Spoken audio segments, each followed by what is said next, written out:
Construit en haut de l'avenue des Champs-Élysées, l'Arc de Triomphe est un monument chargé d'histoire. En 1806, l'empereur Napoléon Ier a décidé de faire construire une arche gigantesque dans l'ouest de Paris. Ce monument avait pour but de célébrer les victoires de l'empereur et de son armée. Mais, en 1812, les défaites de Napoléon ont provoqué l'arrêt de la construction.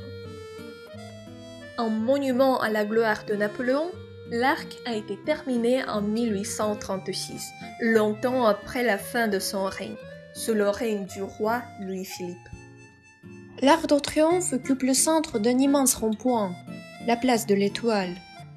12 avenues partent de la place, dont celle des Champs-Élysées. C'est là qu'a lieu tous les ans le défilé militaire du 14 juillet. C'est un monument vraiment gigantesque. Regardez les chiffres. La longueur de l'arche est 45 mètres. Sa hauteur est presque 50 mètres. Vrai colosse. Vous devez monter 285 marches pour accéder au toit. L'Arc de Triomphe est décoré de statues monumentales et de reliefs représentant des victoires militaires. La plus célèbre de ces sculptures est un des hauts-reliefs, le départ des volontaires de 1792, connu sous le nom de la Marseillaise. Ce haut-relief représente le rassemblement de tous les Français pour défendre la nation en partant au combat. L'ensemble et la diversité du peuple français sont mises en avant par la diversité des soldats, jeunes et moins jeunes. Au-dessus d'eux, c'est le génie de la guerre qui les guide.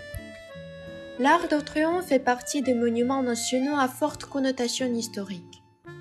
Son importance est renforcée depuis que la tombe d'un soldat mort pendant la Première Guerre mondiale y a été installée en 1920.